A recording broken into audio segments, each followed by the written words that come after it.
मुरैना जिले में एक थाना है नूराबाद। 8 अगस्त की सुबह का वक्त था। नूराबाद थाने के टीआई को खबर मिली कि खिरावली तालाब में एक बोरी में बंद लाश पड़ी है। यह सुनते ही पुलिस की टीम बिना वक्त गंवाए मौके पर पहुंची। जब बोरी खोली गई तो अंदर की हालत देख सबकी रूह कांप गई। शव बुरी तरह सड़ गल चुका था। एफएसएल टीम ने जांच के बाद बताया कि यह लाश कम से कम 1 हफ्ते पुरानी है। शव 40-45 साल के एक युवक का था। यह देखते ही नूराबाद थाना प्रभारी ओपी रावत को थाने में दर्ज एक गुमशुदगी की रिपोर्ट याद आ गई। दरअसल 24 जुलाई को बिचौला गांव के रामजीलाल उचारिया ने थाने आकर अपने बेटे मनोज की गुमशुदगी दर्ज करवाई थी। 45 साल का मनोज आबकारी विभाग में प्राइवेट ड्राइवर था। पिता ने रिपोर्ट में बताया था कि 23 जुलाई की शाम को वह किसी काम से घर से निकला था और फिर लौटकर नहीं आया। रामजी ने बेटे का जो हुलिया बताया था वह शव से काफी मिलता जुलता था। इसलिए टीआई श्री रावत ने तत्काल रामजीलाल के अलावा उसके एक और बेटे तथा लापता मनोज की पत्नी आरती को मौके पर बुलाकर शव दिखाकर शव की पहचान करने को कहा। शव की हालत खराब हो चुकी थी, लेकिन शव देखते ही मनोज के पिता और भाई ने उसकी शिनाख्त अपने बेटे मनोज के तौर पर कर दी। लेकिन जितने विश्वास से मनोज का पिता और भाई शव को मनोज का बता रहे थे, उससे कहीं अधिक विश्वास ने मनोज की पत्नी आरती इस बात पर अड़ी थी कि शव उसके पति का नहीं है। जबकि मनोज का भाई बता रहा था कि न केवल शव मनोज का बल्कि शव के बदन पर जो कपड़े हैं, लापता होने के वक्त मनोज ने यही कपड़े पहने हुए थे। शव की पहचान को लेकर संशय बढ़ता जा रहा था। एक तरफ मनोज के पिता और भाई दावा कर रहे थे कि यह मनोज ही है, तो दूसरी तरफ उसकी पत्नी आरती इस बात को मानने को तैयार ही नहीं थी। पुलिस ने मामला उलझता देख डीएनए टेस्ट के लिए शव का सैंपल ले लिया ताकि आगे कोई शक की गुंजाइश न रहे। पोस्टमार्टम के बाद शव मनोज के पिता को सौंप दिया गया। जब शव घर लाया गया तो माहौल बेहद गमगीन था, पर आरती का रवैया सबसे अलग था। उसने शव का चेहरा देखने से साफ मना कर दिया। यहां तक कि उसने अपनी चूड़ियां और सुहाग की निशानियां भी नहीं उतारी। वह जोर देकर कह रही थी, यह मेरे पति की लाश नहीं है। लेकिन मोहल्ले के लोग भी मनोज के पिता और भाई की बात का समर्थन कर रहे थे। उनका कहना था कि शव के कपड़े वही हैं जो मनोज लापता होने के वक्त पहने था। पर आरती टस से मस नहीं हुई। इसी बीच मनोज की पोस्टमार्टम रिपोर्ट आ गई। शॉर्ट पीएम रिपोर्ट में साफ हो गया था कि मनोज की मौत गला दबाने से हुई थी, यानी यह एक हत्या थी। जैसे ही रिपोर्ट आई, additional SP doctor Arvind Thakur के निर्देश पर नूराबाद थाने में अज्ञात के खिलाफ हत्या का केस दर्ज कर लिया गया और मामले की तफ्तीश शुरू हो गई। एसपी मुरैना ने इस केस की गंभीरता को देखते हुए एक खास टीम का गठन किया ताकि जल्द से जल्द कातिल तक पहुंचा जा सके। जांच के दौरान पुलिस ने मनोज के मोबाइल की कॉल डिटेल निकाली। इसमें पता चला कि मनोज के फोन पर आखिरी कॉल नूराबाद में चल रहे दीपक सेंगर के कौशल विकास केंद्र के रिसेप्शनिस्ट आशुतोष माहौर की थी। जब पुलिस ने आशुतोष से पूछताछ की तो उसने बताया कि मनोज की पत्नी आरती कुछ दिनों पहले तक उसके सेंटर में कंप्यूटर टाइपिंग सीखने आती थी, लेकिन कुछ दिनों से वह नहीं आ रही थी। इसलिए उसने इसी बारे में जानकारी लेने के लिए मनोज को फोन किया था। आशुतोष की बात टीआई नूराबाद को हजम नहीं हुई। पुलिस को लगा कि अगर उसे आरती के सेंटर न आने की इतनी ही फिक्र थी तो वह सीधे आरती को भी फोन कर सकता था। फिर मनोज को ही कॉल क्यों किया? फिलहाल पूछताछ के बाद पुलिस ने आशुतोष को छोड़ दिया, लेकिन उसके जाते ही उसकी कॉल डिटेल खंगालनी शुरू कर दी। बस यहीं से मामला और गहराने लगा। पुलिस को पता चला कि मनोज के लापता होने से पहले और बाद में आशुतोष और आरती के बीच दिन भर में कई बार फोन पर बातें हुई थी। यह सिलसिला यहीं नहीं रुका। 2 अगस्त को जब मनोज की हत्या की बात सामने आई, उसके बाद भी दोनों लगातार फोन पर संपर्क में थे।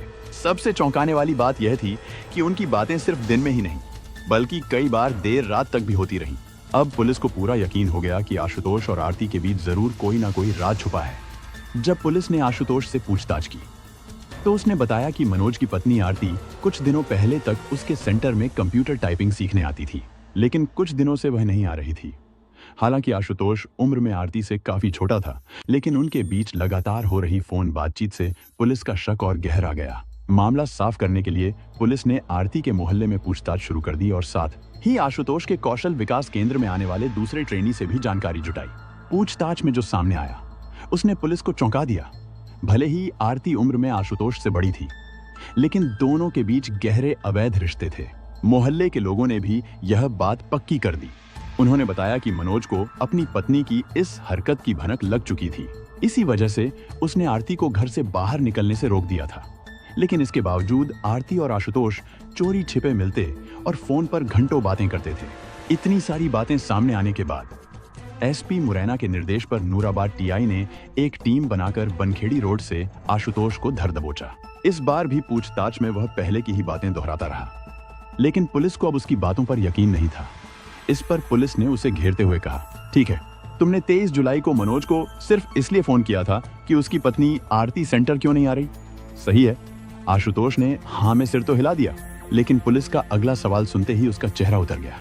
अगर तुम्हें सिर्फ आरती के सेंटर ना आने की चिंता थी तो तुमने ये बात सीधे उसी से क्यों नहीं पूछी? तुम्हारे फोन की डिटेल साफ बता रही है कि जब तुमने मनोज को कॉल किया उसके कुछ समय पहले और बाद में आरती से भी तुम्हारी बात हुई थी। आशुतोष चुपचाप पुलिस की बात सुनता रहा। इतना ही नहीं, मनोज के गायब होने के बाद भी तुम आरती से लगातार फोन पर बातें कर रहे थे, और जब मनोज की लाश मिली तब भी तुम्हारे और आरती के बीच कई कॉल्स हुई, वो भी दिन में कई बार। अब जरा बताओ, ये सैकड़ों कॉल आखिर किस बारे में हो रही थी? टीआई ने जब उसके मोबाइल रिकॉर्ड की बात सामने रखी तो आशुतोष के चेहरे का रंग उड़ गया। उसका गला सूखने लगा और पसीने पसीने होते ही वह टूट गया। कुछ देर तक चुप रहने के बाद उसने बड़ी मुश्किल से कबूल किया, हाँ, मैंने ही मनोज की हत्या की है, लेकिन मैं अकेला नहीं था। मेरे साथ मेरे 5 और साथी भी थे। कौशल केंद्र का संचालक दीपक सेंगर, अमन यादव, दीपक पलिया, लोकेश राठौर और आदित्य सिसोदिया। उसने बताया, आरती से मेरे अवैध संबंध पिछले 1.5 साल से थे। हम चोरी छिपे मिलते थे, लेकिन कुछ दिनों पहले मनोज को इस बारे में शक हो गया। जब उसने आरती को मेरे सेंटर में आने से रोक दिया और यहाँ तक कि घर से भी निकलने नहीं दिया, तब मुझे समझ में आ गया कि अब कुछ बड़ा करना पड़ेगा। मैं आरती के बिना नहीं रह सकता था, इसलिए मैंने मनोज को रास्ते से हटाने की योजना बना ली और उसकी हत्या कर दी। उसके बयान के आधार पर बाकी 5 आरोपियों दीपक सेंगर, अमन यादव, दीपक पलिया, लोकेश राठौर और आदित्य सिसोदिया को भी गिरफ्तार कर लिया। उनके पास से हत्या में इस्तेमाल किया गया वाहन और दूसरे सबूत भी बरामद हो गए। लेकिन पुलिस यहीं नहीं रुकी। जांच में जब यह साफ हो गया कि मनोज की हत्या में उसकी पत्नी आरती भी शामिल थी, तो उसे भी गिरफ्तार कर लिया गया। फिर सभी आरोपियों को अदालत में पेश किया गया, जहां से उन्हें जेल भेज दिया गया। उनको जेल भेज देने के बाद यह कहानी इस प्रकार सामने आई। 2 साल पहले की बात है। करीब 40 साल की आरती कंप्यूटर टाइपिंग सीखने के लिए कौशल विकास केंद्र गई थी। वहां रिसेप्शन पर 23 साल का आशुतोष बैठा था। आरती ने फॉर्म भरा और अपनी उम्र 40 साल लिखी। यह देखकर आशुतोष चौंक गया। उसने हंसते हुए कहा, आप तो देखने में 30 से भी कम लगती हैं। आरती मुस्कुराई और जवाब दिया, अपनी अपनी नजर है। बस यहीं से बातों का सिलसिला शुरू हो गया। अगले दिन से आरती नियमित रूप से टाइपिंग सीखने सेंटर आने लगी। इस दौरान आशुतोष उस पर खास ध्यान देने लगा। धीरे धीरे उनके बीच नजदीकियां बढ़ने लगी। असल में आशुतोष आरती की खूबसूरती पर फिदा हो चुका था। वह मन ही मन उसे चाहने लगा था, मगर एक सवाल उसे अंदर ही अंदर रोक रहा था। आरती मुझसे उम्र में बहुत बड़ी है, शादीशुदा भी है, क्या वो मेरे प्यार को कबूल करेगी? यही सोचकर आशुतोष उसकी ओर खींचता तो था, मगर अपने दिल की बात कहने की हिम्मत नहीं जुटा पा रहा था। आरती समझदार थी, इसलिए आशुतोष के मन में क्या चल रहा है इस बात को वह अच्छी तरह समझ ही नहीं रही थी, बल्कि खुद उसका मन भी आशुतोष के लिए तरसने लगा था। धीरे धीरे 6 महीने का समय बीत गया, लेकिन आशुतोष हिम्मत नहीं जुटा पाया। तो एक दिन आरती ने उसके व्हाट्सएप पर एक फिल्मी गीत का वीडियो भेज दिया, जिसे देखकर आशुतोष समझ गया कि आरती क्या कहना चाह रही है। इसलिए उसने अगले ही दिन जब आरती सेंटर आई तो उसके सामने अपने प्यार का इजहार कर दिया। आरती को तो कब से आशुतोष के मुंह से यह सब सुनने का इंतजार था, इसलिए उसने तुरंत की आशुतोष का प्यार स्वीकार कर लिया, जिसके बाद दोनों एक दूसरे के इश्क में डूबने लगे।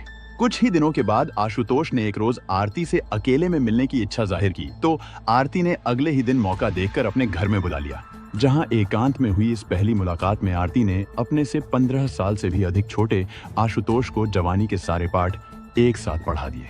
आशुतोष अविवाहित था और आरती से पहले कभी किसी महिला के इतने करीब नहीं आया था, इसलिए आरती से मिले सुख ने उसे पागल कर दिया, जिससे वह रोज रोज आरती से मिलने के लिए कहने लगा। रोज की मुलाकात संभव नहीं थी, क्योंकि आरती जानती थी कि अगर आशुतोष रोज घर आया तो जल्द ही उसकी चोरी पकड़ी जाएगी।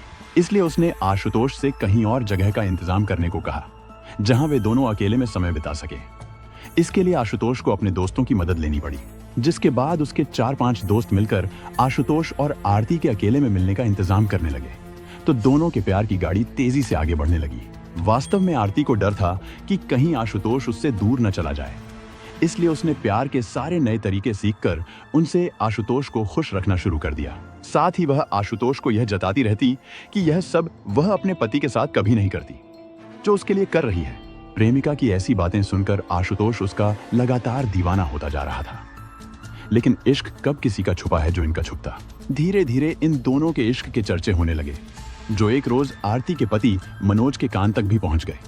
पहले तो मनोज को भरोसा नहीं हुआ कि आरती ऐसा कर सकती है, लेकिन जब उसने खुद उसके ऊपर नजर रखी तो जल्द ही कहानी साफ हो जाने पर उसने आरती का न केवल सेंटर जाना बंद करवा दिया, बल्कि उसके घर से बाहर निकलने पर भी पाबंदी लगा दी।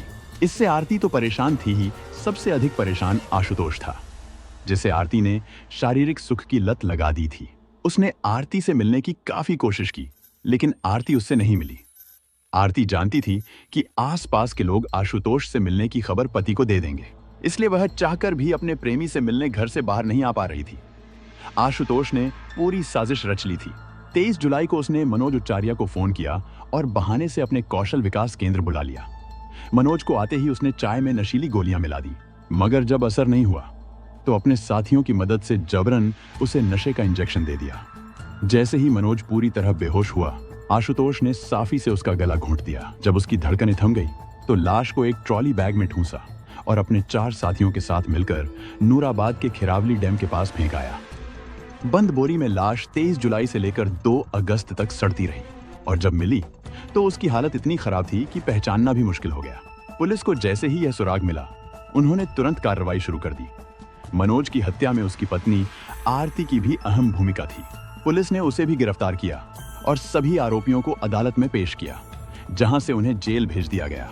इस तरह एक अवैध रिश्ते की हवस ने एक मासूम की जान ले ली, लेकिन पुलिस की मुस्तैदी से अपराधियों को उनके अंजाम तक पहुंचा दिया गया।